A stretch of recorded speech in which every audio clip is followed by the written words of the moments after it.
Kumusta kayo lahat mga taga-subaybay? Ito, importanteng balita. Huwag niyong ibaliwala ito mga kaibigan. Alam niyo ang aking channel, kahit na hindi pa ako sumweldo, gusto ko talaga makatulong sa kapwa-tao. Lalong-lalo na sa aking mga kadugo. Ngayon, hindi pa nga ako sumisweldo. Nag-aantay pa ako makaipon ng $100. Kaya po, dito na lang po ako babawi sa pagbibigay payo sa mga kapwa. Lalong-lalo na sa aking mga kamag-anak. Ang pamagat nating video, babala, mag-ingat sa sobrang init. Hindi ito fake news ayun, kung kayo nakikinig ng balita, may nagsuspindi ng klase sa Metro Manila. Kung hindi ako nagkamali, Malabon at saka Parañaque. Hindi pa ako nagbabalita na hindi ko napatunayan. Pinakinggan ko muna ang balita ng Pag-asa. Totoo talaga. Bakit kaninyo? Ano bang mapakukuha natin sa mga balita na ito? Kaya nga mag-iingat po ang lahat kasi po kung napapansin ninyo, medyo mahangin-hangin pa nga Pero kanina naramdaman ko yung init. Ibig sabihin kasi mga kaibigan, baka magulat kayo ay ang lamig-lamig ng mga nakarang araw tapos biglang mainit. Sama nanggagaling yung init. Galing po yan sa karagatan. Kasi pag nag-amihan kasi mga guys, pag ganito ang hangin, yung mga yelo dyan sa Siberia, papunta po dito sa atin. Amihan kaya po malamig po. Ang nangyari, ang pinakamalamig na naramdaman natin sa amihan, ditong Pebrero. Bakit ka nga ninyo mawala niya ang amihan na mainit na? Bakit? Kasi ang dagat po dito sa Pacific Ocean, mainit po ang hangin dyan. Kaya po, stirless, galing po dito ang hangin. Pag nawala na si amihan, papalit na itong mainit na hangin, galing dagat Pasipiko. Yan po ang paghandaan. Bakit po paghandaan? Ito nga katatapos lang ng amihan, sobrang init na Ibig sabihin na ingatan po natin pagdating ng Mayo, April, Mayo, malamang sobrang mainit na yan. Kaya po, paano natin malunasan yan? Kasi siyempre, pag kaya kung lalabas kayo ng bahay, kailangan may baon na tubig. Alam niyo kahit hindi kayo nakaramdam ng uhaw, kung kayo, lalo na kung nasa labas, kailangan uminom ng tubig. Maya-maya inom ng tubig kasi mamaya di natin alam na matutuyuan na pala tayo ng tubig. Mapunta po tayo sa heat stroke. Huwag po kayong pagkampante kung malakas ang inyong katawan. Ako, pag ako lumabas, laging may baon na tubig. Kung wala man, ay marami naman yung tindahan mabilan. Pero mas maganda kung magbaon ka. Bakit tayo humantong sa ganito? Matagal na yan sabing climate change, kung ano-ano man. Siyempre, matagal na yung balita na yan. Pag nasira kasi ang kalikasan, kagaya ng mga nagsisira sa ozone layer, matagal na yan, di ba? 90s, mga balita na yan. Parang yan epekto na rin yan. Kasi pag pag nawala kasi yung ozone layer, yung parang kung hindi ako nagkakamali, yung parang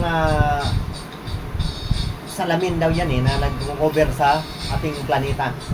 Kumbaga yung sobrang sikat ng araw, sobrang init, hindi masyado tumagos. Pero pag nasira yan, tagos na tagos ang init. Kaya po yan po ang mga dahilan ng sobrang init. Tapos pagkatapos naman ng init, ulan naman. Bakit? Bakit kaninyo? Siyempre pag sobrang init, evaporation, mag-iipon ng ulan yan. Kaya po matitindi rin po ang mga ulan at bagyo. Sinasabi, pagkatapos ng El Nino, La Nina naman ang kapalit. Sige, alam niyo, di naman ako eksperto, pero kung pong ibaliwala yan kasi kumbaga sa saka na ba tayo magsisi sa uli? Saka ingat na ingat mga kaibigan sa ating mga bahay. Kung tayo may umalis ng bahay, siguraduhin po na ligtas ang ating bahay. Kasi usong ang sunog. Wala pa ng tag-araw di ba? Papasok pa lang ng tag-araw, marami ng sunog. kabila. Libo na. Libo na ang sunog na nangyari magmula nung ano ba? Pasko lang yata eh. Matindi po.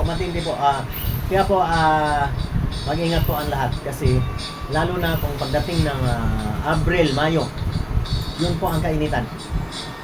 Alam niyo ba ang pinakamagandang ipayo ko diyan sa pagproteksyon sa sunog?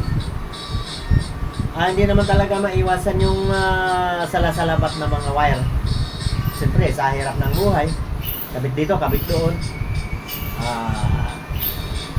Kung ano-ano dyan, ay huwag kayong illegal dyan. Mag-submitter na kayo. O kung wala naman talagang linya. Kahit na mahal, ibig sabihin, submitter, legal yan. At saka, isa pa mga kaibigan, huwag po kayong manghinayang gumastos. Magpalagay po kayo na circuit breaker sa inyong mga bahay. Kasi po, automatic po yon na pag nagkaroon ng trouble, electric fan mo, napabayaan mo, umalis ka. Ang electric fan kasi, pag nag-init yan, 24 oras. O kaya, mayroon siyang nahigop na isang bagay. Pag pumunta doon sa LEC, pag ang electric fan kasi pag sinakal mo yan, hindi yan nakaikot. Hindi tatagal, uusok yan mga kaibigan. Masusunod po. Ha? Pero kung mayroon kayong circuit breaker na sinasabi ko, pag ang kuryente mo ay nagkaroon ng problema, kusang bababa ang iyong plangka doon sa circuit breaker na. Yun po ang kagandahan. Wala pong di po tayo delikado na kung mag-short man dyan. Automatic po yon, bababa po yung plangka, yung sinasabi, yung parang yung transformer doon sa yung loob ng yung bahay, di ba? On, off. Di ba? Pag on, nakataas. Pag may breaker kayo, pag mayroon nagluko doon sa yung outlet, kusang bababa yun. Walang kuryente. Kaya po, hindi po masusunog kung halimbawa mayroon man doon nag-short na electric fan man. Yung kasi karamihan, electric fan yan mga kaibigan. Sige, hindi natin habaan ang ating pagtuturo kasi alam ko hindi naman kayo maniniwala. Pero sa mga nakakasubok na sa akin, kagaya po sa mga pasyalan, nagtuturo po ako kung paano pumunta. Kapupunta lang po namin ng Calamba, Laguna, yung Dragon Fruit Farm and Resort. Yun, sa YouTube ko, lahat po pareho-pareho lang yan sa feeds at dito sa profile, pareho-pareho po ang upload niya. Sana makakakuha kayo ng aral palagi at patuloy lang po kayo sa ating mga pangarap. Magdasal, magsikap. Ingat lang po kayo.